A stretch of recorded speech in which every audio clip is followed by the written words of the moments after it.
Assalamualaikum warahmatullahi wabarakatuh. Ini Langgang Mas Komandan. Apa kabar teman-teman? Masih pada puasa belum? Ya mudah-mudahan Mas Komandan langsung. eh, Ya Mas Keke, apa kabar? Baik Pak, Alhamdulillah. Ini Mbak Sylvie juga saya. Oh, Mbak Sylvie harus download the latest version katanya. Oh, Karena kalau mau tampil bertiga, katanya harus download latest version. Sebentar saya cek lagi ya. Eh,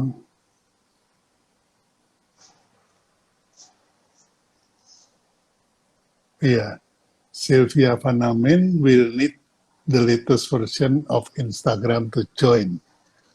Nah, monggo, silakan. Baru ketahuan nih. Pak Bi sehat? Alhamdulillah Mas, teman nggak bisa motoran nih. udah nggak kuat. Saya barusan turun dari Kintamani, terus tidur Ya, sebentar, melek neh ya. wah, mantap. Ben seger, Iya, awake, Anda refleks. seusia saya waktu lagi motor-motoran gitu kan. Ya, sekarang wis ketuaan. Saya coba undang Seneng-senengnya lagi ya. lagian. Oh iya, nggak Nggih, apa-apa, Mas. Anda berhak untuk menikmati hasil. Oh, belum masuk Mbak Selvi. Nggak bisa di-invite. Ya, kita mulai dulu aja Mas ya. Kali, apa namanya, untuk teman-teman yang baru masuk, saya ucapkan Assalamualaikum warahmatullahi wabarakatuh.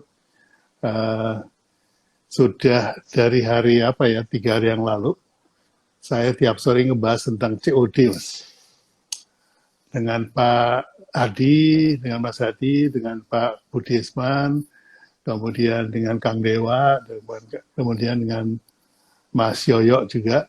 Itu kayaknya mereka sependapat bahwa COD itu memberatkan buat pengusahanya karena mengganggu cash flow, artinya cash-nya itu bukan di tangan kita tapi di tangan kurir. Nah, ini uh, kita pengen mendapat pendapat dari ahlinya nih Mas Keki yang sudah berapa puluh tahun Anda apa namanya membuat IPmu itu kan kalau sudah puluhan tahun nih Mas ya.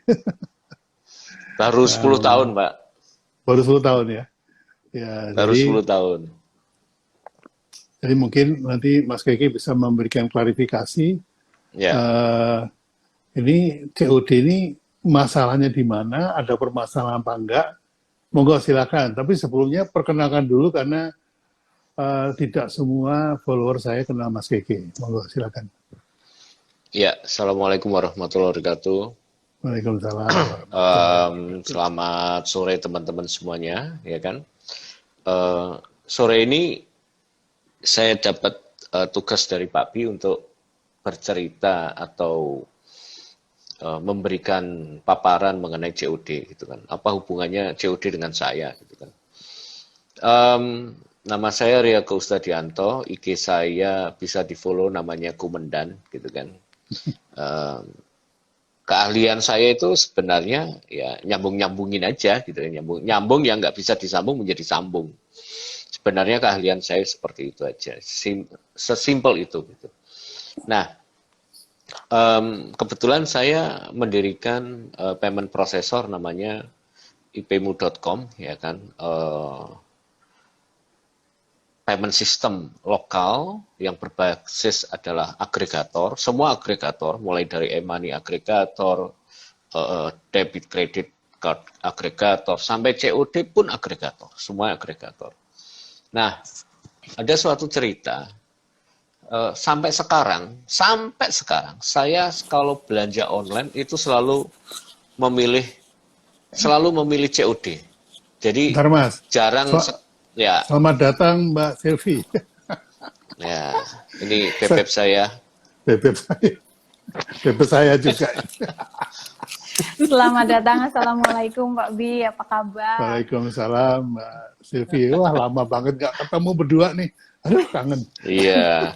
Ya, kita split space nih Pak, atas bawah ini Pak. Saya kebagian Oh, gitu. di dapur jadinya.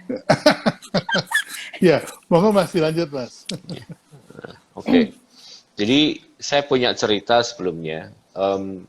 Saya kalau belanja itu paling sampai sekarang, walaupun saya punya payment system, tapi saya selalu nyaman dengan yang namanya COD. Jadi saya belanja di Lazada selalu COD. Saya belanja yang non di marketplace, kalau nggak ada COD saya nggak belanja. Jadi kenapa begitu? Ya bagi saya COD itu sesuatu yang tadinya saya nggak mau beli, akhirnya mau beli. Jadi saya pakai kacamata, saya sebagai user yang sebenarnya kayak saya, jujur, saya mempunyai sistem pembayaran online, saya membangun sistem, tapi saya sendiri terus terang untuk berbelanja di e-commerce selalu lebih nyaman dengan cash on delivery. Nah, setelah itu Lazada ada yang namanya cashless on delivery, bla bla bla, ada pay later, apa semuanya. Akhirnya setelah itu ada pay later, saya juga menggunakan pay later. Jadi saya tidak menggunakan bank transfer dan lain-lain. Karena apa? Satu, saya harus buka m-banking dulu, saya nggak punya m-banking. Setelah itu saya harus nyuruh anak buah saya untuk transfer ke ATM, rasa-rasen, males kan gitu kan. Jadi kalau bisa transaksi yang langsung datang itu yang lebih afdol bagi saya untuk closing transaksi. Jadi yang jadi catatan sebelumnya adalah saya sebagai pembeli itu sangat nyaman dengan COD. Sebagai pembeli ya Pak ya, sebagai user. Nah, bagaimana dengan sebagai merchant atau sebagai penjual? Nah, saya mempunyai pengalaman dari data statistik IPmu, sebelum saya mengintegrasikan sistem COD, itu saya membaca data statistik bahwasanya COD itu sangat berkembang dan sangat wajib digunakan di negara-negara yang e-commerce-nya masih di negara levelnya itu mungkin seperti Indonesia, Vietnam, Filipina. Kalau pengen negaranya, kalau e-commerce-nya pengen maju, ya pakai aja COD.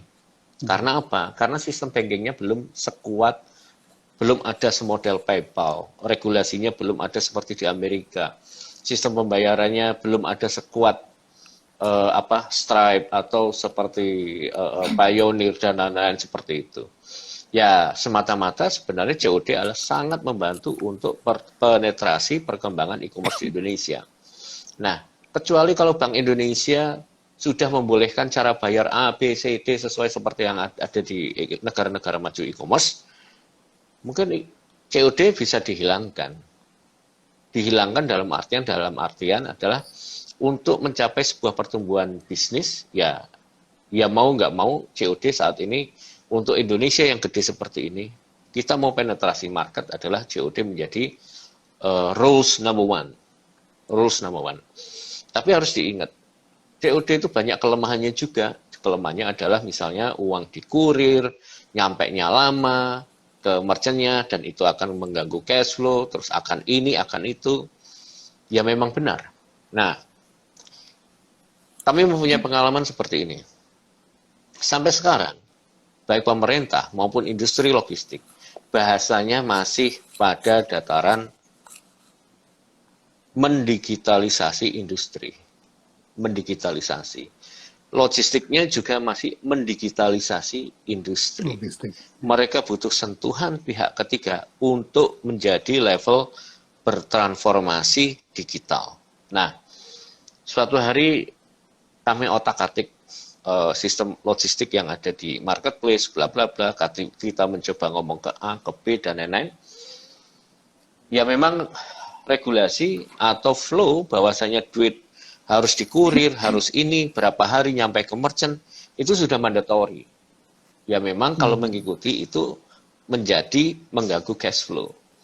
Nah, tapi kami berpikir, jadi kebetulan aja Pak Bi, kami punya peer-to-peer lending. Jadi IP-mu apa namanya dalam satu grup ada peer-to-peer lending, saya berpikir harusnya setelah pembelian COD, duitnya langsung masuk ke merchant atau masuk ke penjual. Oke, Jadi peer-to-peer akhirnya itu kami ya, Mas, ya? akhirnya kami menggunakan sistem secara otomatis setelah ada pembelian duitnya langsung masuk ke merchant di bridging oleh peer-to-peer. Dan marketplace tidak melakukan itu, Pak B. Dan hanya saya yang melakukan. Oh, Kenapa hal itu? Nah, kemaki banget Pak B kan gitu kan. bendolan. Ya jadi wong desa ning kemaki ya kayak saya ini kan gitu. Tapi itu udah proven, Pak B. Jadi selama ini akhirnya merchant yang bergabung di IP-mu itu rata-rata alhamdulillah makmur hidupnya untuk COD, Pak B. Nah, karena apa? Duitnya langsung real time mereka terima dan mereka putar untuk melakukan bisnis. Jadi nggak menunggu 2 minggu, 3 minggu, atau seminggu, tidak membutuhkan itu. Nah, itu solusi yang sangat apa namanya berjalan, Solutif. yang saat ini sudah berjalan, ya, solutif banget. Jadi nggak ada ceritanya kalau yang katanya mengganggu cash flow berarti mainnya kurang jauh, tapi kan gitu. Nah, karena maksudnya kurang Ngopinya jauh ya kurang karena pahit. hanya kopinya kurang pahit karena hanya main di marketplace. Jadi masih sebenarnya marketplace bukan segala-galanya, Pak Bim. Marketplace itu adalah kalau pakai COD-nya marketplace itu kan sebenarnya mesin traffic. Hanya mesin traffic, tapi tidak menyelesaikan pada transformasi digitalnya. Hanya mendigitalisasi. Contoh untuk penjemputan atau pengiriman barang atau tracking itu susah apa namanya didapatkan gitu ya.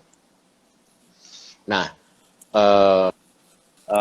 jadi marketplace itu hanya sebagai, saya ulang lagi, marketplace hanya sebagai mesin traffic dan bukan mesin digitalisasi transformasi digital, transaksi gitu kan. Nah, akhirnya karena kami di IP-mu adalah perusahaan yang fokus pada sistem pembayaran, bagaimana caranya sistem pembayaran itu menjadi fungsi transformasi digital bagi orang-orang yang bertransaksi baik cash non-cash. Nah, non-cash ini adalah COD. Jadi kami mempunyai infrastruktur keuangan yang alhamdulillah saat ini cukup kuat, yang bisa membridging semua transaksi mau berapa, ya kita bridging aja, kan gitu kan. Jadi solusinya itu, Pak. Nah, bagaimana dengan cost? Nah, bagaimana dengan harganya? Kalau di marketplace memang free pengiriman, COD, dan lain-lain. COD itu ada harganya. Tapi menurut saya, harga itu memang harus dibayar oleh pembeli, Pak. Bukan oleh, dicas ke merchant, bukan. Tapi cost misalnya selisih 2.000, 3.000, itu harga yang wajar kalau pembeli kena biaya itu. Kenapa? Nah, barangnya dikirim dulu baru ada duitnya, Pak. Kan gitu ya. Nah, itu hal yang wajar. Jadi menurut saya sudah ada konsekuensi bahwasanya makanya penjual juga harus memberikan condition yang jelas. Retur boleh enggak, caranya gimana, terus habis itu cara menampilkan produk. Kalau misalnya di marketplace, memang marketplace karena mesin traffic, siapa yang jual nggak jelas dan lain-lain. Akhirnya ya kalau ada produk yang nggak benar, ya sudah, itu resiko beli di marketplace, ya kayak gitu. Resiko beli di marketplace, ya resiko beli di pasar kodok sama beli di toko beneran kan beda, Pak B.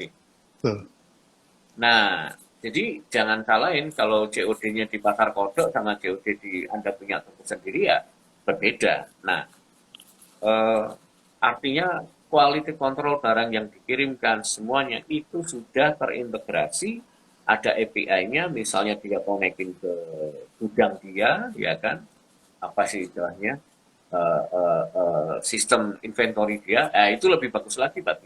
Nah, karena di sana di IP-mu sudah ada beberapa API yang terintegrasi ke inventory yang kemungkinan tidak akan salah dalam pengiriman barang. Jadi memang jualan nggak hanya sekedar jualan menurut saya, kan gitu kan. UKM di Indonesia masih terbatas saat ini pada digitalisasi dan belum melakukan transformasi. transformasi hanya bisa dilakukan mereka yang punya duit gede. Nah, kalau yang nggak punya duit gede, akhirnya lari ke marketplace. Marketplace keterbatasnya gede banget. Kenapa? Ya karena marketplace ini kan sebenarnya dia menghimpun atau mengkolek dari semua pedagang dan dia menciptakan traffic dan dia tidak bisa memonitor setiap barang yang dikirimkan. Akhirnya dia menggunakan beberapa metode. Yang penting barangnya melayu, barangnya laku. Karena kita GMV, Pak. GMV, GTV yang model bisnis dia cuma itu. Beda kalau teman-teman di sini semuanya berkonsentrasi, berfokus pada delivery produk ke user atau pembeli Anda dengan baik dan aman. Nah, fotonya harus benar, trafficnya dibikin dengan benar, terus cara term condition waktu order juga benar. Nah, itu aja sih. Karena COD yang benar adalah dari penjemputan barang atau pengambilan barang itu sudah ternotif otomatis. Atau disambungkan ke inventory itu pun sudah ternotifikasi otomatis. Bukan kalau nggak dibikin otomatis yang ternotifikasi, nanti yang dikirim pasti salah. Jadi yang salah itu bukan metode COD-nya, tapi pedagangnya yang bungkusnya ngawur. Karena yang mungkin yang bungkus disambil main game, disambil tiktokan, akhirnya yang kekirim beda. Nah, bagaimana dengan retur? Kan gitu, Pak. Sebenarnya COD retur lebih gampang. Jadi sebelum dibuka, ya udah kita buka, kita tungguin bener pora, nah orang kembaliin kan gitu aja Pak, selesai. Nah resiko memang ada di penjual, makanya kalau penjual pengen nggak mau rugi, nggak akan rugi penjual itu. Nah, jadi kalau di marketplace nggak ada metode yang masuk ke inventory API notification, nggak ada, Pak Bi.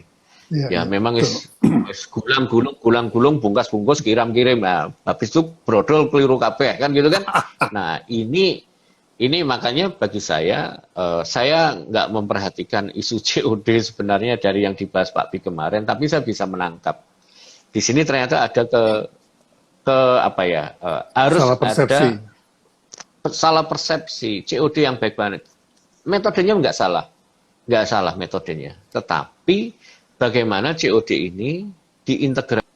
Ya, ini sepertinya internet saya, nggak tahu nih. Mbak Silvi masih bisa, Makasih, bisa Pak. nangkap. Oh, gitu. Agak buffer, Pak. Sayanya agak buffer apa gimana? Bukan, Pak Kiki-nya yang kayaknya agak buffer. Oh iya, betul. Iya. Ulang, Jadi, Pak Kiki, buffer, Pak. Sampai mana saya tadi? Laliau. Buffer mulai Jadi, persepsi. persepsi. Jadi COD itu sebuah persepsi yang menurut saya metodenya nggak salah. Itu malah metode paling keren buat penetrasi pasar untuk menekan cost. Paling keren. Cuman jangan pakai marketplace-nya, jangan pakai marketplace COD-nya marketplace. Karena ketika gulung transaksi gede, Anda seperti manual. Makanya gunakan COD yang mempunyai API yang terintegrasi dengan toko Anda. Terintegrasi dengan inventory Anda. Nggak akan salah kirim. Ya, itu paling penting. Nah, kebetulan pengalaman saya ini saya implementasikan ke ipmu.com, teman-teman. Itu langsung register aja, nggak pakai bayar, ya kan? Langsung nanti kalau pengen terintegrasi ya masuk aja ke. Jadi saya sudah membangun end-to-end. Sampai kalau nggak ini ya, Mbak, Mas semuanya, mau COD sampai Filipina, sampai Singapura, mana lagi ya? Saya lupa ya. 5 negara lah. Malaysia, terus ndi nih? Aku lali nih. Itu itu sampai ke 5 negara kalau nggak salah. Bu Silvi lebih apal itu. Berapa negara? Itu saya integrasikan. Jadi COD-nya itu sampai luar negeri yang saya kerjakan. Dan itu berbasis terintegrasi dengan inventory. Nah, aplikasinya inventory dan online selling-nya saya integrasikan ke Revit.id. Kalau nggak mau repot langsung ke online store tersebut. Dan beberapa platform online store namanya saya lupa ya, Just App atau apa di Surabaya, itu juga sudah mengintegrasikan. Jadi banyak sekali platform-platform online store yang mengintegrasikan payment system IP-mu yang terotomasi dengan COD, yang terintegrasi dengan inventory-nya. Ya selamat kalau gitu. Ya, ya. Ya, Memang mungkin dan kalau online transaction itu memang kata kuncinya di logistik ya. Kalau betul, Pak. inventory-nya nggak terintegrasi repot banget. Ya, makanya akhirnya boncos, ya kan?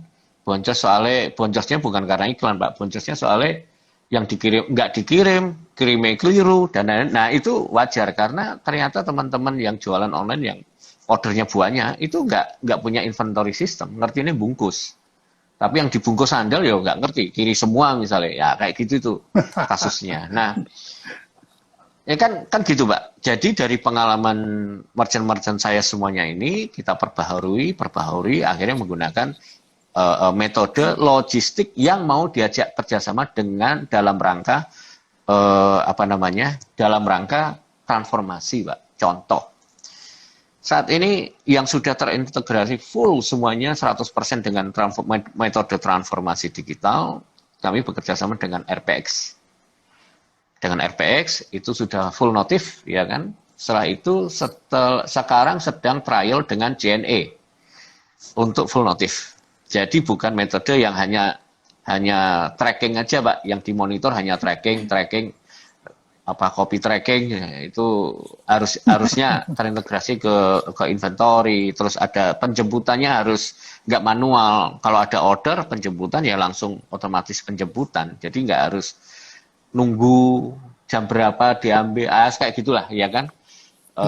Kami banyak belajar di sana dan paling utama adalah uang. Uang memang ada di kurir. Ya itu memang tugasnya si logistik, nggak mungkin. Ya memang begitu prosesnya. Ya sebenarnya kalau di IP-mu duitnya ada order cedat, barang diterima, barang sudah diterima loh Pak Bi ya. Barang diterima di Madura, di Sumeneb, Anda jualan misalnya di Jakarta, jualan sandal dari Jakarta, dikirim ke Sumeneb, barang sudah diterima, notif, duitnya langsung tertransfer ke Jakarta, ke penjual itu. Lelak penak, Pak Bi. Artinya sudah tervalidasi. Duitnya sudah nggak dikurir lagi, Pak Bi. Dan itu kita lakukan pengamanan transaksinya di sana. Jadi cash itu ada di tangan segera, nggak usah nunggu 2 minggu baru terilis. Nah, mungkin penjelasan saya singkat seperti itu, sesimpelnya Bu Sylvie mungkin yang lebih lengkap. Nah, detailnya saya mau nanya Bu Sylvie. Jadi kurir kan terima duit nih, cash. Iya. Mengubahnya menjadi duit elektronik itu gimana, Mbak? Lewat ATM kah atau lewat apa? IP-mu gimana? Monggo, silakan. Kalau di IP-mu memang COD kita lihat sebagai salah satu dari sistem pembayaran, Pak. Dan kita itu ada 10 sistem pembayaran yang ada di IP-mu. Baik itu yang online maupun yang offline. Yang offline itu termasuk salah satunya adalah COD dan convenience store. Karena kan store-nya offline kayak gitu Pak ya, di luar sistem-sistem yang dilakukan secara digital kayak gitu. Dan COD ini nomor 4 Pak sekarang di kita. Setelah bank transfer atau VE transfer, kemudian ada KRIS gitu, mereka suka mulai penetrasi dengan KRIS, kemudian convenience store, baru sekarang COD. Memang COD mesti menjadi pilihan untuk teman-teman yang menjalankan store-nya atau usahanya tidak melalui marketplace. Ini yang di kita itu tidak lewat marketplace semua, Pak. Mereka menjalankan sendiri. Jadi di running sendiri COD-nya. Nah, itu di situ memang di kita ada beberapa hal yang harus diikuti oleh merchant yang mengaktifkan layanan COD, yaitu mereka harus mampu untuk memitigasi faktor-faktor mitigasinya itu harus muncul di websitenya dia, itu harus dimasukkan ke FAQ, harus diperjelas ke sana, termasuk bagaimana mereka akan mendeliver barang, termasuk barangnya apa aja yang harus yang boleh di COD-kan, kemudian boleh dikembalikan seperti apa. Jadi term and condition-nya itu harus di depan seperti itu. Dan ini running Pak untuk teman-teman yang produk-produknya dijual khusus untuk area-area yang dimana para pembeli itu tidak melek digital, Pak. Memang di IPmu itu nggak semua seluruh Indonesia itu ternyata menggunakan digital atau cashless. Masih banyak sekali terutama yang ada di luar Jawa. Nah ini memang sesuai dengan yang kita lihat dari sistem pembayaran itu. Makanya COD masih di nomor 4. Nah dari sana ketika mereka terima uang, ketika barang kan kita sudah full notification ya Pak. Jadi ketika website itu ada order, kemudian dari back end kita itu mengirimkan notifikasi ke pembeli, ke pembeli dan penjual bahwa transaksinya sudah berhasil, terutama untuk pembelian yang dipilih metodenya adalah COD. Ini kan karena kita ada beberapa pilihan gitu di payment page. Nah, itu penjual langsung ngerti bahwa oh ini adalah pembelian berdasarkan COD dan notif itu juga lari ke kurir. Jadi kurir itu nanti otomatis langsung ngambil barangnya. Jadi penjual itu tinggal siapin aja barang sesuai dengan perjanjiannya untuk mengurangi resiko-resiko yang itu tadi, yang salah kirim atau apa, karena COD itu masih dipakai, memang base-nya adalah trust.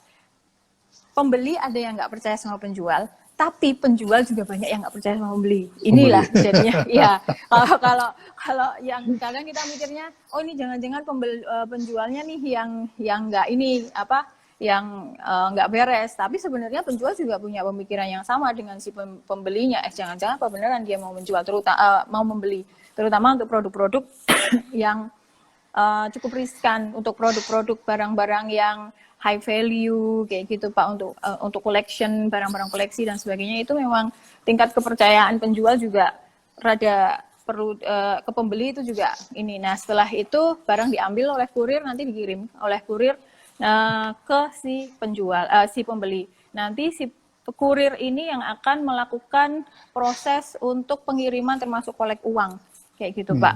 Nah ketika mereka sudah terjadi transaksi di situ, maksudnya dikasih barangnya, kemudian uangnya dikasih, kayak gitu. Kadang-kadang kan kasusnya barang ini nggak ada di rumah orangnya atau bagaimana.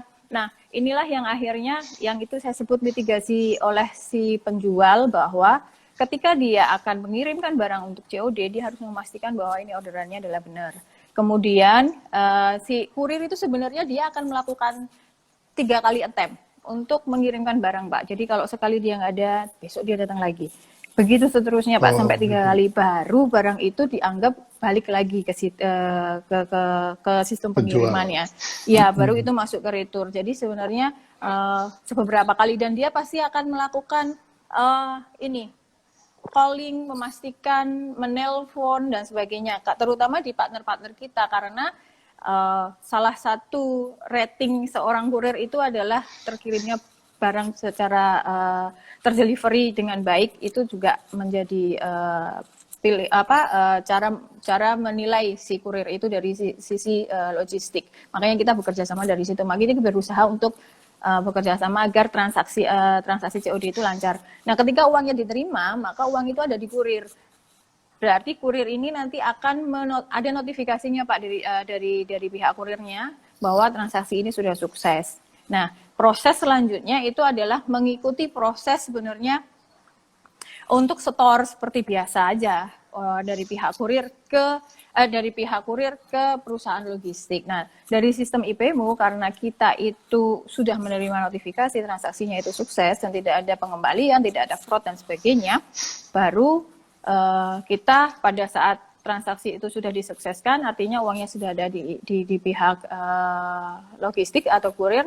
Nah, otomatis dari kita memindahkan itu ke digital langsung uangnya Pak. Jadi nggak perlu si kurirnya mindahin lewat ATM atau bagaimana dan sebagainya, enggak sih. Enggak. Jadi otomatis langsung dari kita sudah mengotomatiskan bahwa transaksi itu sukses, termasuk uangnya juga sukses. Jadi hitungannya sama seperti hitungan transaksi digital lain, seperti pakai apa namanya VA transfer bank. Ya, transfer bank sama. Karena pakai kris pun juga sebenarnya ada delay waktu kan. Atau pakai e-wallet yang lain juga ada delay waktu. Nah, kalau di IPmu itu semua ketika semua ternotifikasi secara otomatis karena kita connected secara API, jadi semua yang sifatnya delay menjadi real time. Hmm. Kayak gitu, Pak. Keren. Gitu. Jadi mau keris, mau pakai Indomaret, mau pakai COD, mau pakai kartu kredit, mau pakai apa, itu pasti duitnya sama datangnya dengan yang pakai transfer bank. Langsung 4 menit maksimum. Kecuali banknya ada trouble. Ini Jadi padahal kalau yang punya IPmu ini main motor terus, Bu. iya Pak. Alhamdulillah. Ya, jadi disitulah karena kita memahami Pak ya, karena kita 20 tahun sebenarnya di UKM sama teman-teman UKM. 10 tahun terakhir ini membangun sistem pembayaran kan gitu. Kita mengerti bahwa struggling utama para teman-teman di UKM terutama yang lagi pindah atau sedang maintain bisnisnya di digital itu adalah show me the money-nya sih Pak. Makanya ya kita solve di situ ketika kita bisa show you the money, that's your real money ya. Why not kan kayak gitu.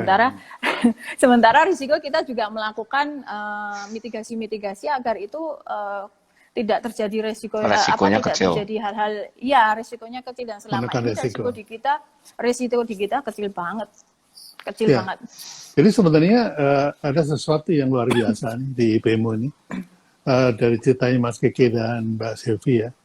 Yang pertama business is about money. Jadi udah pas banget Mas Keke dan Mbak Sylvie fokus pada uang. Kemudian yang kedua, business is about minimize risk. Nah ini juga sudah dipenuhi oleh IPmu. Jadi menurut saya tinggal sekarang ini bagaimana memperluas edukasi tentang IPmu ini kepada teman-teman UKM agar supaya mereka tidak perlu harus menanggung cash flow problem, kemudian nggak ada cash. Kalau katanya 10 hari ya berarti itu bisa 10 hari mandek ya, kalau nggak ada uangnya itu ya. Nah ini harus di real time Pak. Ya, nah ini mungkin juga perlu dipikirkan nggak cuma UKM Mas. Ini justru yang suka ngutang itu kan korporat. Oh iya. Jadi korporat tuh ada administrasi dulu segala macam. Nanti kalau kalau kita udah punya tagihan tapi dibayarnya sebulan itu kita suka gadekan itu apa namanya Mas? Yang digadekan supaya dibayari dulu itu apa sih? Yeah. Saya dulu sering menggunakan itu juga karena ya perusahaan kecil kalau suruh mendanai perusahaan besar kan juga repot itu. Nah itu juga peluang yang bisa dilakukan oleh Mas Keke dan Mbak Sylvie itu. Nah, monggo silakan dijelaskan lagi. Mungkin kalau misalnya ada UKM gitu, misalnya Mas Mono gitu. Nah, Mas Mono itu terimanya COD. Gitu. Nah, apa yang harus dilakukan oleh Mas Mono agar supaya COD-nya itu bisa real time?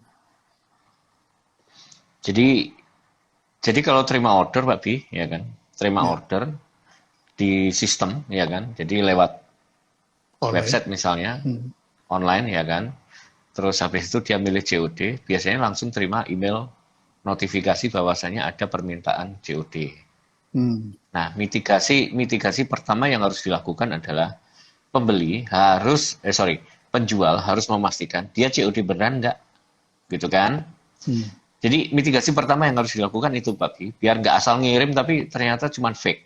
Nah, jadi ada mitigasi strateginya di situ nanti diajarin bahwasanya di WA, di telepon, atau di SMS, kalau dia yes, ya kan, baru barangnya dikirim. Nah, setelah dikirim, barang itu nanti biasanya akan dijemput Pak Bi sama logistik, ya kan? Karena ketika ada order dan yes itu nanti ada pemberitahuan ke RPX atau ke JNE gitu kan, bahwasanya ini loh, ono barang yang harus dijemput kan gitu kan. Nanti mereka ngambil. Nah, sudah benar, barangnya nanti dilihat sudah benar yang akan dikirimkan. Baru barang itu nanti diterbangkan, misal terbang kayak apa-apa gitu ya, ke Banjarmasin misalnya. Nah, kalau sudah nyampe Banjarmasin, udah benar nih. Kalau misalnya, kalau sudah benar ya berarti ya, notifikasi bahwasanya barang itu sudah diterima. Kalau memang sudah benar barangnya. Tapi kalau orang yang nggak ada, duitnya nggak ada gitu kan. Nah, duit nggak ada, saya lihat di komen di sini. Duit nggak ada, soalnya dia nggak confirm, Pak. Nggak confirm. waton ngirim kan gitu kan, waton ngirim aja, lu ojo gitu kan, nah jangan dikonfirm dulu yang penting gitu loh. Nah jadi bukan waton kirim, nah itu untuk mencegah dari retur. Nah tapi kalau setelah dikirim orang yang nggak ada, mungkin dia berhalangan atau apa, itu kan ada 3 kali waktu, besok lagi, ya jadi kurirnya akan menelpon. Nah setelah barang sampai, intinya langsung notif, truk, duitnya dalam saat itu juga akan masuk ke akun penampung di misalnya Mas Mono IP-mu gitu kan. Nah rekeningnya seperti itu. Nanti duitnya akan masuk ke sana dan ternotif, barangmu ini sudah diterima customer, duitmu iki. Jadi nggak perlu nunggu duitnya nyampe 10 hari lagi, nggak ada. Itu urusan IP-mu lah ya. Itu IP-mu kan rodok pinter kan gitu Pak, jadi kemaki banget.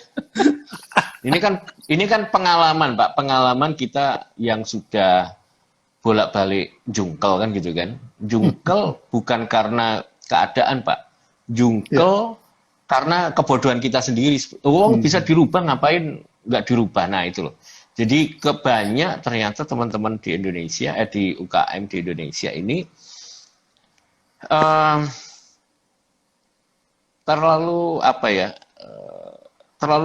follow dengan sebuah situasi, dia follow banget dengan situasi itu.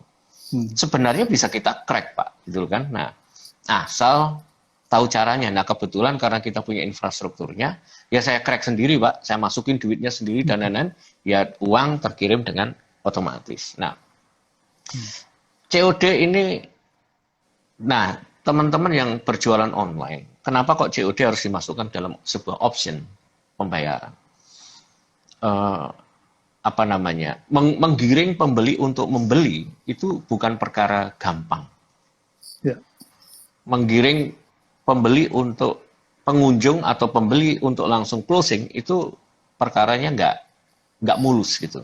Ya. Jadi hanya orang tertentu yang ya beli, browsing, terus transfer. Mau transfer itu masih ada step lagi. Berbeda kalau pakai PayPal ya langsung masuk login ke akunnya. Kan gitu ya, nyaman gitu kan. Ya. Nah kalau ini enggak Pak, kan gitu kan. Nah untuk negara-negara ketika seperti kita ini, ya kan, yang masih doremi gitu kan, pertumbuhan e-commerce-nya masih doremi, regulasinya ketatnya minta ampun. Wah ini menurut saya sebuah tindakan yang pemerintah menurut saya, ya kalau mau ngatur e-commerce yang mau ketat regulasinya, ya penuhin dulu infrastrukturnya. Ini infrastruktur belum lengkap semua, akhirnya UKM biaya promotion untuk membangun trust itu sangat-sangat tinggi. Contohnya ya berani bayar iklan di Facebook, cuman jualan cendol tapi berani bayar iklan di Facebook dengan mahal. Dia tidak berani investasi branding. Kenapa? Karena dia sudah pasif dengan sebuah kemustahilan untuk berjualan online, Pak. Padahal sebenarnya menentukan adalah brandnya. Orang bisa memilih. Nah, makanya kami agak nekat gitu kan. Dan kami sudah memindahkan transaksi yang baik COD dan transfer bank dan semuanya selama ini mungkin sudah puluhan triliun, Pak. Makanya puluhan triliun tak tinggal dolan aja, Pak. Kan gitu. Kalau saya pentelengi kan pusing Pak kan gitu ya, tinggal dolan aja gitu kan ya. Kebanyakan nol, ya karena kita kan sudah hanya membaca log saat ini. Membaca log, dulu Pak Bing ngerti sendiri, lognya aja nggak tahu, nggak punya kan gitu kan. Bertumbuh, akhirnya karena kita menganggap saat ini sebenarnya harusnya pemerintah juga jangan ngomong ini era new normal, karena sudah lewat Pak Bing. Sudah 2 tahun cukuplah new normal, tapi harusnya menjadi era next normal. Nah, COD-nya harus next normal, tidak bisa menggunakan COD metode kemarin. Jadi kalau ada Pak Hadi dan lain-lain kan beliau membuat sistem COD itu masih sebelum new normal, Pak Bi. Sebelum COD yang digunakan oleh teman-teman saat ini itu sebelum new normal. Mosok mau digunakan dengan metode next normal sekarang, new normal aja udah nggak cocok. Apalagi sudah 2 tahun kita di era new normal. Makanya banyak sekali sentuhan-sentuhan kita harus melakukan pivot, kita selalu melakukan inovasi, integrasi. Inovasi. Kuncinya industri itu hanya menggunakan API yang di open. Hanya di push itu, Pak. Dunia itu akan tersambung hanya dengan API. API. Nah, iya. Nah, para industri ini banyak sekali yang menganggap API is about security. Ya, security-nya sebelum era new normal yang dipakai ya kudu dipindah. Jadi message-nya adalah kalau kita bertransaksi sampai kita membangun bisnis menggunakan metode sebelum COVID, ya pasti gagal, Pak. Ya. Karena sekarang sudah COVID sudah 2 tahun. Artinya behavior semuanya sudah berubah dan tidak bisa menggunakan metode sebelum COVID lagi. Baik kalau offline, iya. Nah, metode online-nya itu juga sudah berubah, Pak Bi. Nah, kalau perlu ya bahasa saya, kalau cengengesan saya, ngenter itu nggak perlu pakai driji mana, nganggo jempol cukup, kan gitu. Nah, jadi cuman dilirik tok itu sudah ngenter gitu loh, Pak, misalnya Pak Bi, kan gitu ya. Nah, karena situasinya sudah sangat memungkinkan, Pak Bi. Satu, jejaring sosial media. Setelah itu Pak Bi juga mengamati perubahan algoritma di Instagram, Facebook, semua udah berubah. TikTok berubah. Artinya mandatori semuanya sudah mengadopsi pada era next normal, Pak Bi. Next normal. Dan itu update terus. Iya. Jadi sebenarnya teman-teman cukup sadar ketika berbisnis online, toko online-nya itu dipersiapkan termasuk mindset-nya, Mbak Bi. Kalau nggak mau, intinya begini, setidaknya kita sudah mengirim ke Papua, ke Banjarmasin, orang percaya itu syukur, nggak usah ngersulo kalau waduh barangnya nggak dibayar dan lain-lain terus kembali itu jadi masalah. Nah, ya masalah itu karena pada saat itu zamannya sebelum new normal. Memang nggak ada API-nya, Pak Bi. Tapi kalau sudah ada API-nya, dia akan tahu menggunakan mitigasi, ini barang ini akan balik apa enggak kan gitu kan. Ya kalau kelihatannya akan balik ya nggak usah dikirim. Nah, jadi hal-hal demikian yang sebenarnya kita lakukan edukasi. Memang kami nggak melakukan edukasi yang masif ke teman-teman UKM gitu ya, seperti marketplace. Bagi saya punya pemikiran begini, Pak Bio.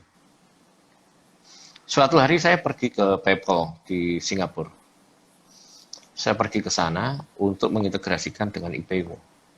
Setelah itu saya ngomong, jadi tipikal orang yang baru masuk industri itu banyak request, Pak Bi. Aku jaluk ini, jaluk iki, jaluk ini, jaluk ini, jaluk ini, semuanya diminta untuk kepentingan yang asumsinya adalah kemudahan untuk menjalankan sebuah bisnis. Dengan asumsi itu. Setelah itu PayPal ngomong dengan saya begini, oh Mas, sorry Mas, jenengan ternyata bukan market kita. Nah, disitulah saya langsung sadar, ternyata kalau kita membuat sesuatu, kayak saya kan platform ya Pak ya, platform. Nah, orang yang nggak join ya nggak apa-apa, tapi orang yang join itu artinya sudah ready to scale, Pak Bi. Tapi yang nggak join berarti not ready to scale. Akhirnya boncos kabeh, ngirim balik semua dan lain-lain. Ya salahmu, kan gitu kan? Nah, jadi platform itu akan digunakan oleh UKM atau tidak, itu yang akan memberitahu teman-temannya sendiri adalah mereka pengguna. Makanya kalau kita terlalu gembar-gembor promosi ke Pak Bi, kenapa IPayMo nggak ngomong ke teman-teman? Ya karena market kita yang ready to scale. Jadi percuma kalau belum ready to scale, terus tiba-tiba implementasi pakai, biasanya begini Pak Bi. Loh kok RPX, kok kantor pos nggak ada, JNE nggak ada, JNC nggak ada, semua dia. Loh, yang dia sebut itu adalah company yang belum ready untuk membuat customer-nya ready to scale. Tapi hanya beberapa perusahaan yang sudah open API yang akan membuat customer-nya ready to scale.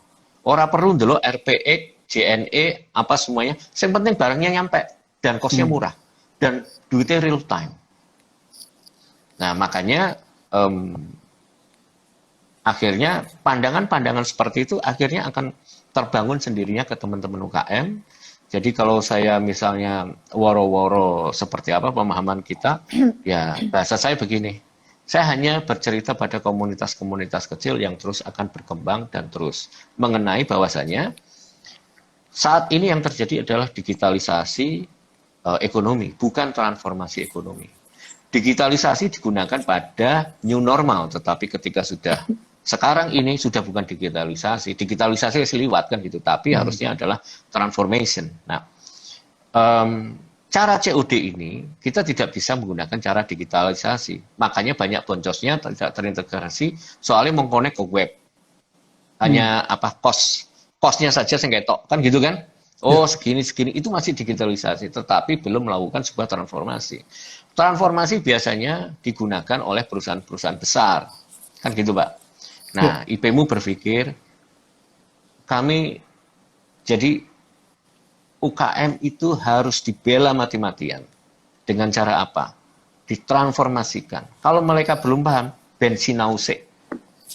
Karena ketika mereka tidak siap, yang terjadi adalah iki apa toh, gitu kan. Jadi menjadi market. Iya, nanya terus. Ya aku kesel kan gitu kan. Wes sinau dhewe sik lah, cemplungke wae lak ngelu-ngelu dhewe kan gitu, Pak.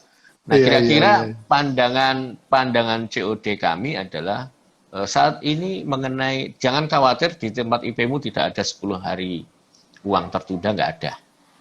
Langsung masuk. Gitu Pak ceritanya. Ya. Keren Mas, keren banget. Ini saya terupdate banget nih. Karena juga di dalam dunia branding, itu juga yang bicara bukan lagi transaksi Mas. Branding tidak membantu terjadinya transaksi. Branding membantu terjadinya transformasi. Jadi kalau orang beli sesuatu, itu dapat apa? Oh itu masa lalu gitu ya. Sekarang ini dengan branding, orang itu kalau membeli sesuatu, dia menjadi siapa kan itu. Itu kan transformasi. Jadi memang sekarang ini zamannya transformasi.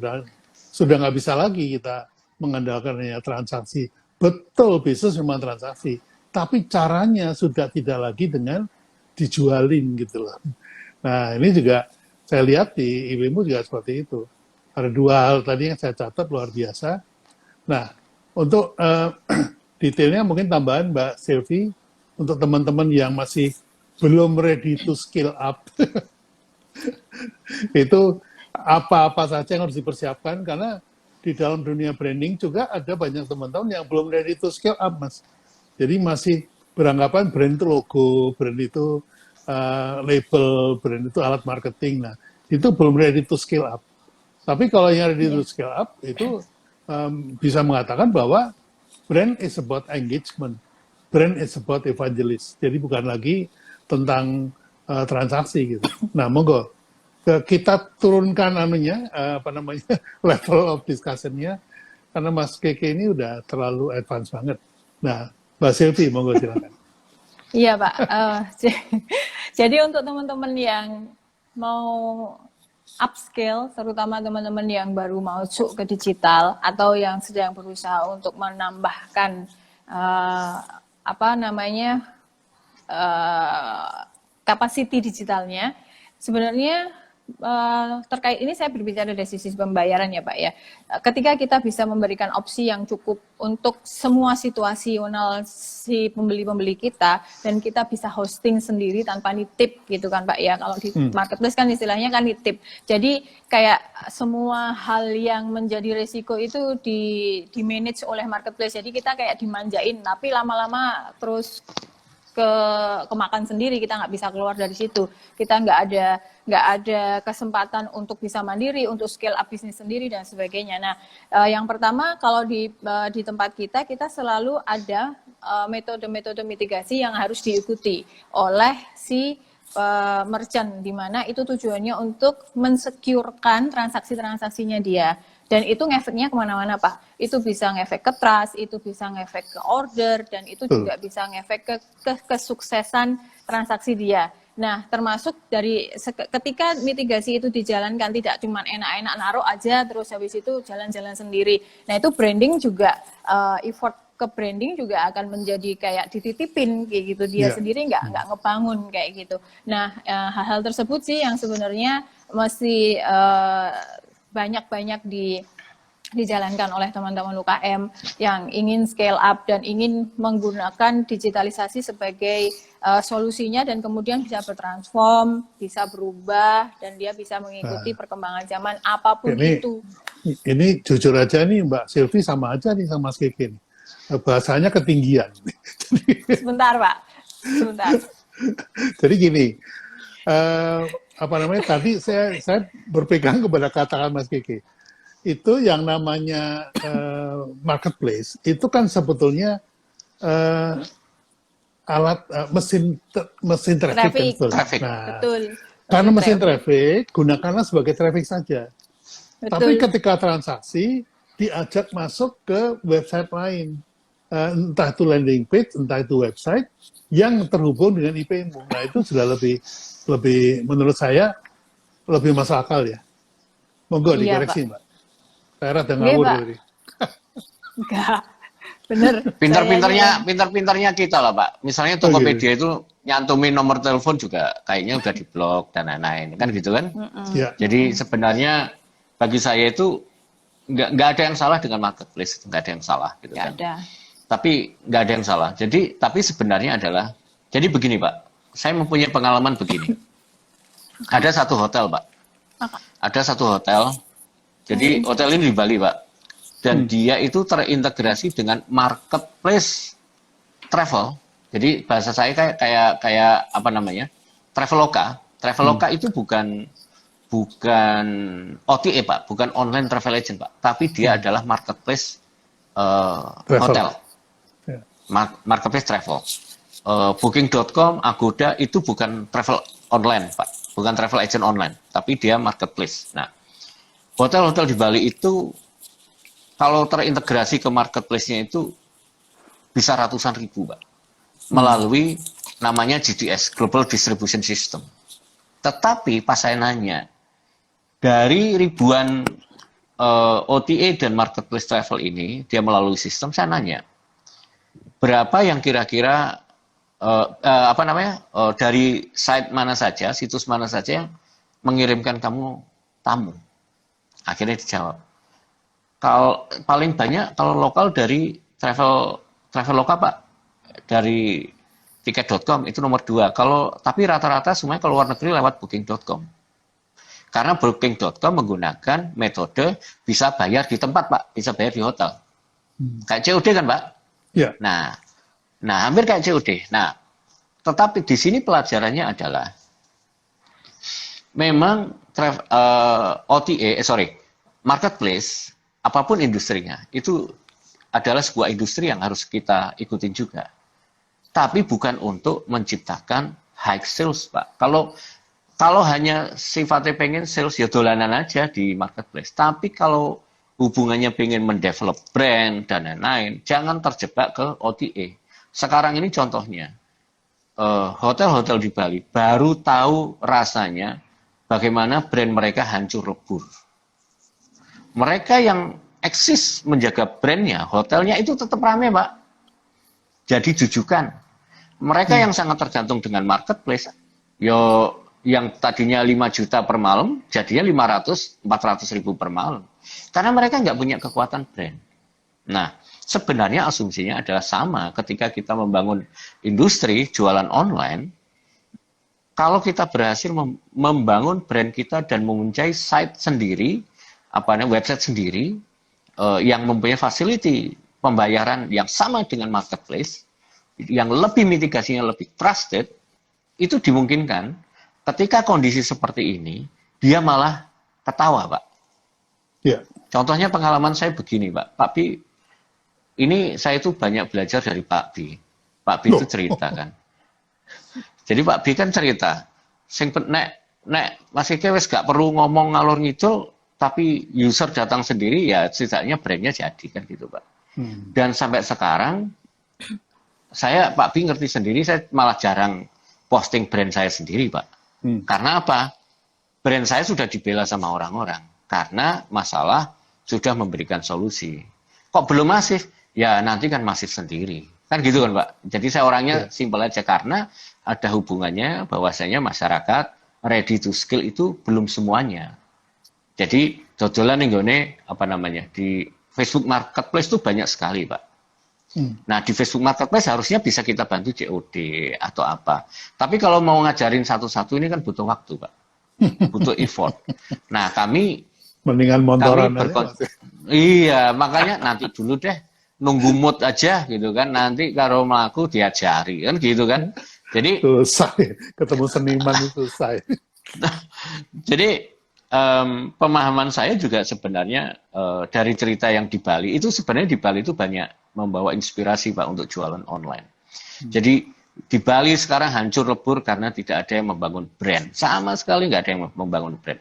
Tapi yang mereka villa-villa, yang sekarang tamunya tetap buat jujukan orang-orang Rusia, Kanada, Amerika yang nekat liburan ke Bali.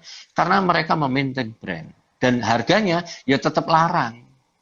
Nah, saya pinginnya nggak tahu Pak Bi kan teman-teman mungkin kalau yang nonton IG Live ini, ya ini fungsinya brand sebenarnya. Jadi ketika payment system lain jor-joran jualan online pasang iklan per klik CPC-nya itu 20.000, saya nggak pakai Pak. Karena apa? Nah ini saya kemarin ngomong ke Pak Bi kan, next normal itu kita jualan menggunakan algoritma Pak. Nggak pakai jualan ya. Jadi selling without selling gitu kan. Karena apa? Selling without selling karena yang melakukan penjualan itu ada algoritma. Bukan kita punya tuyul atau apa, bukan. Atau babi ngepet ya Pak ya. Terus lewat itu kan gitu. Jadi kami menggunakan metode selling without selling itu adalah menggunakan metode algoritma. Nah, metode algoritma ini kalau kita jeli itu yang namanya transformasi digital Pak. Jadi bayar iklan tetap. Tapi sifatnya adalah hanya untuk nge-boosting biar brand kita dikenal. Tidak untuk menciptakan untuk awareness saja. Karena yang akan menentukan ya aku beli atau tidak adalah apa yang kita jual, copywriting-nya menarik, setelah itu closing transaction-nya itu jelas. Jadi jujur saya sudah nggak pernah saya nggak campaign Pak, itu aja. Dari produk saya semuanya, saya punya produk Viralmo. Itu sengaja Pak, saya nggak masukin koran sampai sekarang. Tapi yang campaign itu hampir 20.000 Pak. Saya itu heran, ini ngomong nemuni sepondi. Kan gitu. Orang saya sembunyi aja, itu tahu-tahu sendiri. Beberapa korporat join. Saya kan bingung Pak. Ya, ini dari situ memang saya sengaja, akhirnya selling without selling itu based on algoritma. Jadi, brand itu juga bisa bahasa saya mungkin entah benar atau salah Pak Bi, non sewu. Branding tapi orang branding gitu loh Pak. Nah itu based on algoritma, ya kan? Jadi based on algoritma itu yang sebenarnya saat ini menggunakan metode AI. Selama kita membacanya dengan baik, ya kan? Setelah kita eksekusi dengan baik, mau pakai iklan atau organik bebas. Hasilnya itu bisa kita skill lebih dari 100%, bisa 300, hampir 1000%. Kan yang penting itu, Pak. Nah, kalau sudah seperti itu, mungkin teman-teman yang saya baca di Facebook atau mana, yang ngeluh-ngeluh boncos dan lain-lain, itu gak ono, Pak. Ya karena saya juga males ya, Pak, melakukan hal-hal yang menurut saya kalau tidak bisa diukur, ya ngopo, kan gitu kan. Karena begini, Mas. Nah, Kalau menurut pandangan saya ya, zaman saya itu adalah zaman broadcast. Jadi dari satu sumber ke 1 juta orang, itu zaman saya. Nah sementara dengan adanya platform dan segala macam itu sudah bentuknya bukan lagi broadcast. Mungkin pada awalnya iya, tapi lama-kelamaan itu sudah menjadi narrowcasting. Jadi kayak misalnya endorse itu seolah-olah kalau sudah di-endorse sama Jedar, sama Deddy Corbuzier gitu, itu udah pasti laku gitu ya. Padahal sebetulnya sekarang makin kemari, makin personal banget. Jadi kalau Mas Keke pakai, saya pakai. kalau Mbak Selvi yang bilang, saya percaya. Bukan lagi perlu seorang artis untuk melakukan itu. Oh, zaman sekarang presiden ngomong aja nggak dipercaya kan, gitu ya. Jadi betul Pak. ini yang teman-teman terlambat menyikapi itu, sehingga Ya, seolah-olah modelnya masih kita sudah menggunakan sosial media, tapi perlakuannya masih broadcast. Nah, mengapa broadcast? Broadcast itu dulu klien saya Indomie atau Indofood, Telkomsel, kemudian Mayora itu kan nggak punya media, Mas. Karena zaman dulu media itu resmi, itu harus mendapatkan izin lisensi dari pemerintah untuk penggunaan frekuensi, penggunaan macam-macam ya, itu harus ada ininya, harus ada izinnya. Nah, sosial media ini kan nggak ada izinnya, gitu. Tanpa izin kita bisa broadcast. Sementara kalau RCTI mau broadcast, dia harus ada izinnya. Nah, klien-klien saya itu nggak punya media dulu. Jadi kalau dia mau iklan, nitip ke teman-teman yang punya lisensi, gitu kan. Nah, untuk itu bayar, Mas, kan gitu. Makanya broadcast itu bayarnya mahal. Nah, kalau zaman sekarang kan nggak perlu broadcast harusnya. Kenapa? Kalau misalnya katakanlah Pertamina punya 22.000 karyawan. Kemudian setiap karyawan itu dijadikan endorser, ya, micro endorser. Setiap karyawan harus memasang iklan yang punya Pertamina. Setiap 22.000, setiap orang itu punya katakanlah 100 aja. 100 aja. Itu kan udah 22 juta, Mas. Nah, model itu yang tidak dikenali oleh teman-teman baik korporat ataupun UKM gitu. Nah, ini yang Mas Keke tadi bilang algoritma yang berjalan itu memang benar ya, sekarang itu udah bukan lagi broadcast gitu. Gitu, Mbak Selvi, mau ada tambahan monggo? Iya, Pak. Memang kalau kita diskusi terkait dengan narrowcasting jadi semakin menarik, Pak, ya. Karena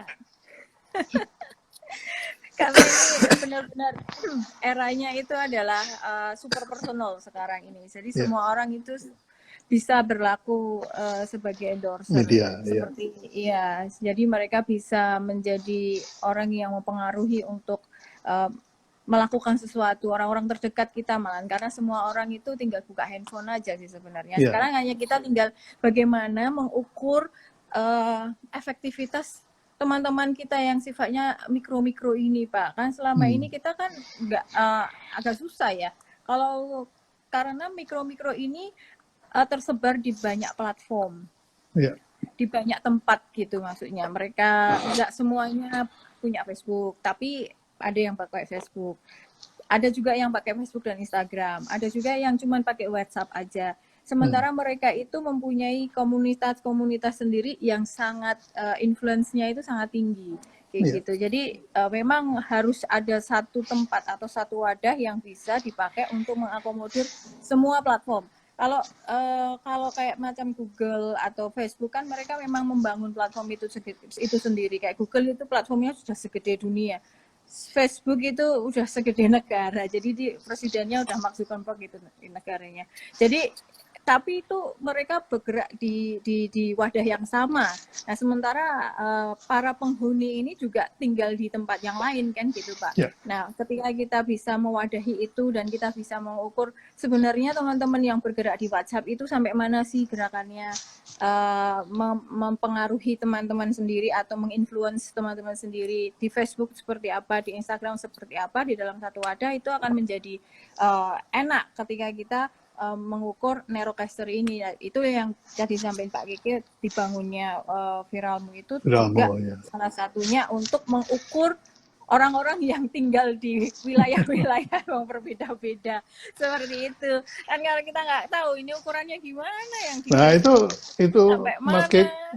Mas Keke itu kenalin Viralmu kan ada 2 tahun yang lalu, 3 tahun yang lalu ke saya. Iya, tapi ya saya baru ngerti itu sekarang gitu, Mas. Karena nggak pernah ngajari itu loh. Nah, kalau disuruh ngajari terus ngajak nyate. Mokel, Pak. Nah itu, mokel. Nah itu. Iya. Marah ke mokel sate. Itu dia, makanya lagi kon ngajari kok malah ngajak nyate. Saya sing mangan sate orang pinter-pinter. Sampai akhirnya nemu sendiri 3 tahun kemudian, nah kan jahat sekali Mas Iya. Yogi ini sebenarnya. Tapi campaign Karena- kami lumayan kan, Pak. Saya sering lihat Oh iya, iya. campaign kelasnya. Oh gitu ya. Jadi Iya. gini Mbak V, mungkin apa namanya? Sebenarnya saya itu kalau saya melihat dulu Mbak V. Jadi melihat hanya dari saya mempunyai sebuah tools insight. Teman-teman ini lagi rame ngomongin apa gitu Pak ya. Ngomong COD, ngomong ini kabeh itu saya akan ngomong atau membuat isu yang kira-kira kalau perlu saya lemparkan, kalau enggak saya enggak gitu kan. Karena pengalaman saya ternyata saya ini kan bukan mastah Pak Bi, ya kan. Ternyata mastahnya itu banyak super mastah, jadi ya wis lah sing super mastah dan cerita wae lah kan gitu kan. Saya biarin sampai habis ya kan. Kalau udah habis nanti nah ini loh, iki sing jenenge roti kayak gini asline. Jadi roti itu ya kayak gini, bukan kaya ngono. Nah, jadi kayak misalnya COD. COD rame kan gitu kan. Nah, terus saya pikir ya COD-nya yang sekarang benar, tapi lu pakainya itu yang ketika sebelum Covid. Masa lalu ya. Nah, masa lalu sudah jangan ditarik masa lalu, jangan ditarik ke sekarang menjadi masalah sekarang, jangan. Yo sing Nggak dosa relevan, itu yo nggak relevan udahan gitu loh. Makanya kalau masalah 10 hari dan lain-lain ya memang nggak ada solusi di marketplace. Nah, saya punya solusi. Ya kan penak Pak Bi. Nah, Iya. kenapa saya Tinggal kenapa saya punya solusi? Karena kita punya infrastruktur yang lengkap yang bisa Tinggal open API membridging aja kan, Mas? betul open API dan sampai ya ngono tok lah gitu kan. Karena industrinya memang kita bangun end to end, bukan sebagai layanan yang sendiri-sendiri gitu loh Pak Bi. Bukan layanan yang sendiri-sendiri tapi sebuah layanan yang terintegrasi. Itu yang membedakan Pak Bi. Jadi Nah, itu kan solusi kita itu akan terjawab gitu. Kita kan udah ngomongin dari tahun berapa itu, 2015 ya. Iya, betul Pak. Dan itu nggak gampang Pak Bi. Ngeluh dah saya Pak, ini nyambungin piye. Makanya kalau udah tahu caranya ya saya jalan-jalan aja. Masalah open API aja kan masih sampai sekarang masih tarik-tarikan kan. Ada yang setiap setiap action itu ada API khusus lah. Akhirnya untuk menyambungkan antara dua aplikasi aja bisa ada 200 API loh piye toh. Betul. Gitu. Di PMU single API bahasanya. Single Nah, API, connect satu API itu kebuka langsung semua Selesai. itu. Wah, itu selesai. Seamless. Nah, masalah Iya. seamless ini gak gampang, Mas. Karena Betul. bahkan di perusahaan telco yang besar sekalipun juga seamless itu nggak mudah diintegrasikan. Betul. Betul, Pak Bi. Gitu. Kami melihatnya begini, Pak Bi. Memang metode seamless itu wangel, Pak Bi. Nggak bisa ya karena metode seamless itu karena mereka berdiri sendiri-sendiri terus dikoordinasi menjadi satu kesatuan yang terotomasi. Itu nggak gampang. Yang Dan sulit saya itu bukan, untuk yang sulit bukan teknologinya, Mas. Teknologinya itu Orang-orangnya. gampang. Orang-orangnya. Iya. Egonya itu loh. Betul. Iya. Dan saya selama 5 tahun setelah dulu pernah di tempat Pak Bi, itu menjadi PR saya sampai sekarang kemarin dan sekarang itu saya sudah menseamlesskan metode-metode di IPmu 70% Pak Bi. Wah. Karena apa? Bank pada sadar. Oh ternyata ngene toh Mas caramu. Lah iya, masuk kamu tak kasih transaksi gede gini, kamu nggak sadar-sadar. Ayo ikut caraku. Oh nggih Mas. Lah gitu Pak. Lah bos-bosnya kan langsung akhirnya sungkem doro kan gitu Pak akhirnya. Kalau pakai cara banking ya nggak akan bisa adoption dengan e-commerce. Jangan dipaksa. Iya. Yang adoption di e-commerce pihak ketiga adalah saya. Ya lu harus ngikutin cara saya, bukan gue ngikutin cara lu. Nah itu caranya mitigasi, oke, ikut cara bank, tapi untuk terintegrasi ke pasar dan platform harus pakai cara kita. Nah kesadaran itu kita bangun nggak cuma sehari 2 hari, Pak Pi. Iya, betul. Kita Saya ingat kasih, itu. betul. Kita kasih show me the money dulu, follow the money, money talk semuanya, uang berbicara lagi mangap. Oh, kowe ngono toh Mas, kok duitnya akeh kowe mbangane aku. Lah kowe bodoh, Pak, tak gituin aja, Pak. Selesai. Saya masih ingat tuh dulu ribut-ribut soal BCA itu sekarang mungkin Nah, iya. udah lewat. Udah lewat, Pak. Nah, Gitu. ingat Mbak Selvi itu apa waktu itu? Akun apa gitu saya lupa itu. Iya, Sudah Pak. beres, Pak. Sekarang sudah integrate dengan nyaman. Anteng. Itu karena apa? Karena masing-masing bank kan punya ego, Mas, punya pride. Iya. Jadi kalau dia punya API-nya ada 100 tuh mungkin buat dia itu kebanggaan gitu. Padahal sebetulnya Iya. itu menghambat perkembangan gitu. Iya, betul, Iya. Pak. Baik, Mas Keke, ini kayaknya di Bali udah mau buka puasa ya. Udah Iya, Sudah. Pak. Harus. setengah Iya. jam lagi. Nah, Setengah Iya. oke, jam lagi. monggo. Jadi masing-masing silakan menggarisbawahi tentang COD ini, bahwa COD itu bukan sesuatu yang harus ditakutkan. Nah, karena apa? Karena yang penting ada solusinya. Monggo silakan Mas Keke dan Mbak Silvi menjelaskan mengapa COD nggak perlu ditakutkan. Karena COD ini memang sebetulnya ujung tombak yang membuat orang-orang yang tadinya offline itu bersedia masuk ke online. Itu ya COD, membuat mereka Iya. percaya sama online transaction itu kan COD. Yang awalnya Betul. pegang duit, terus sekarang nggak pegang duit, itu kan dari COD. Kalau sudah COD lolos, nah itu udah langsung masuk ke secara seamless masuk ke online transaction. Monggo silakan Mas Keke. Betul. Sekalian mau mendorong IP-mu, monggo silakan.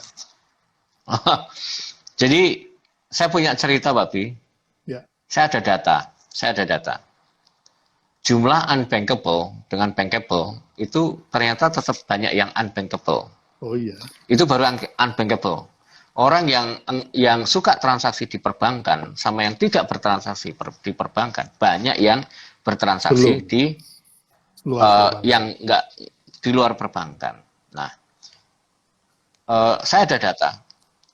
Transaksi di Sumatera, di tempat IP-mu, itu bukan didominasi oleh transaksi perbankan, tetapi didominasi oleh transaksi payment point lewat Indomaret dan Alfamart. Artinya, di situ sudah jelas, Pak Bi, market kita suka transaksi yang bukan yang seperti itu. Belum seperti itu. Jadi, manfaatkanlah market-market yang market adoption-nya untuk digitalisasi ini belum maksimal, makanya COD-nya kita transformasi ke arah menjadi digital yang melayani orang-orang yang metodenya masih suka yang biasa-biasa itu tadi, Pak Bi.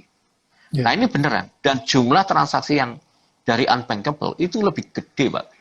Sorry, yang banking gede, yang unbankable itu ternyata tak kira kecil, ternyata gede banget. Di Sumatera loh, Pak Bi ya. Ya. Nah, COD ini adalah solusi untuk melakukan penetrasi pasar dengan sangat mudah. Tentunya harus dilengkapi dengan mitigasi-mitigasi kalau di IP-mu sudah ditentukan. Biar tidak ada penyesalan, misalnya kirim barang dan ora waton lah gitu kan. Jangan terlalu hebring sama banyak order lewat Shopee. Ojo. Ternyata balik kabeh. Ya kan banyak yang fake, Pak Bi. Mungkin tonggone sing order yang serik, yang ngiri dikerjain ya bisa, Pak Bi, kan gitu ya. Iya. Nah, jadi Istilahnya di prank, Mas. Iya, di prank itu banyak. Ya, banyak sekali. Nah, COD tetap menjadi idola, Pak Bi. Tetap menjadi idola. Karena mau seberapa duit kita sih untuk membangun trust? Lebih baik kita ngasih trust dulu ke customer. Ya. Orang rugi kok. Kan gitu. Paling balik ya 20.000 hilang. Nggak masalah. Daripada 5 juta per bulan diembat sama Facebook, order sidik mending 20.000 hilang. Kan gitu, Pak Bi. Logiknya karena anggap aja itu sebagai penetrasi market yang menurut saya itu punya value tersendiri, Pak Bi. itu value-nya gede banget. Nah, dengan metode yang terintegrasi dengan inventory dan lain-lain, itu salah satu metode untuk menjaga transaksi itu memang reliable, COD-nya juga aman. Gitu aja Mbak Pi dari saya, Mbak Pi. Simpelnya. Ya, monggo Mbak Silvi. Pak Bi. Jadi COD itu bisa dijadikan pilihan Pak Bi. Pilihan metode bayar untuk si pembeli. Jadi dia bisa milih apakah dia mau pakai bank transfer, mau pakai kris, atau mau pakai bayar di Indomaret, atau dia mau pakai COD, itu pilihannya dia Pak. Diberi kebebasan untuk melakukan itu. Karena kadang-kadang ketika dia tidak diberi kebebasan, kegagalan juga bisa muncul. Nah, kemudian yang kedua, diusahakan untuk hosting sendiri atau menyelenggarakan sendiri COD-nya. Nggak perlu dititip ke marketplace, kayak gitu. Karena apa? Karena ketika kita bisa mengelola itu semua sendiri, trust itu juga akan kembali ke kita sendiri. Brand kita itu terbangun dengan sendirinya, nggak terbangun lewat marketplace. Karena kalau marketplace sebagai source traffic yang dapat brand, ya marketplace itu kita hanya sebagai penjual aja di dalam marketplace seperti itu. Karena untuk menyelenggarakan COD sendiri itu possible, bisa kok UKM itu menyelenggarakan sendiri. Mungkin nggak kepikiran sebelumnya Mbak ya.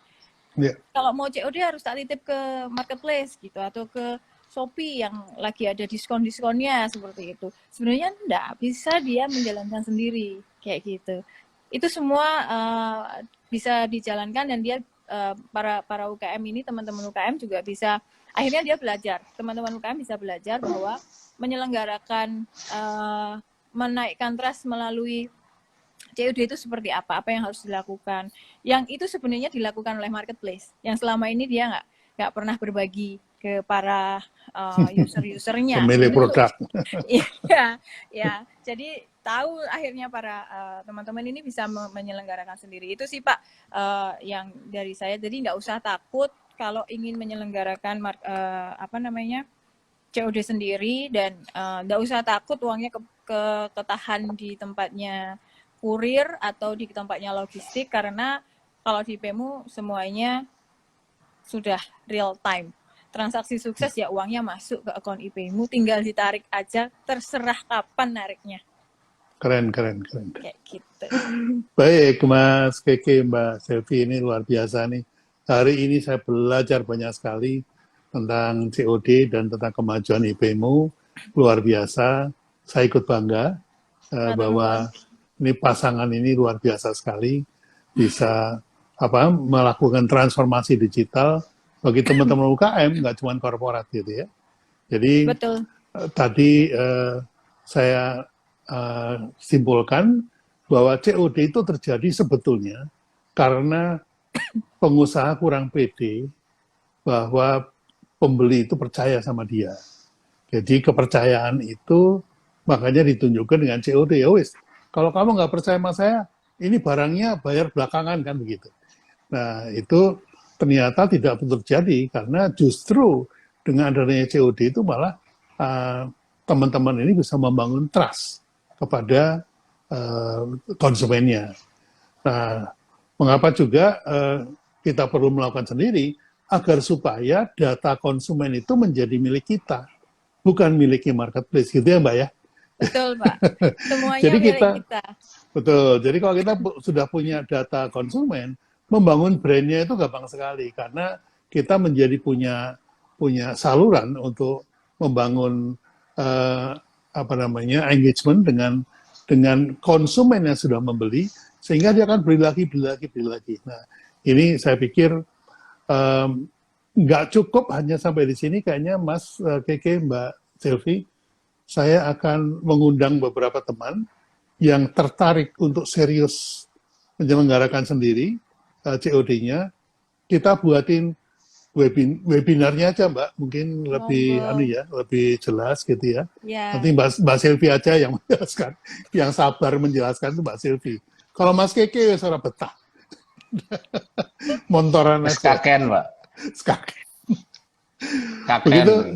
Terima kasih banyak Mas Keke, Mbak Selvi. Salam untuk tiga putranya. Matur Aku lupa nuwun. yang namanya. Nggih. Namanya siapa aja, Mas? Diego, Diego udah Nina, gede banget. Ya, Nina, Mira, ya. Nina, Mira, betul. Salam Nggih. kepada mereka semuanya. Ini Ya. kalau nggak Nggih. sempat ketemu Lebaran, mohon maaf lahir batin. Mohon Sama-sama Pak dimaafkan, Pi. saya yang dinosaurus ini suka telat mikir, jadi mohon maaf. Sama-sama Pak Pi. Mohon maaf Ye, lahir dan batin juga. ye, Termasuk sama untuk Lebaran. Bu Nanti Gulita juga. saya sampaikan ke Bu Tita. Saya Nggih. sudah sampai di Nggih, sini. matur nuwun. Wabillahi taufiq wal hidayah. Wassalamualaikum warahmatullahi wabarakatuh.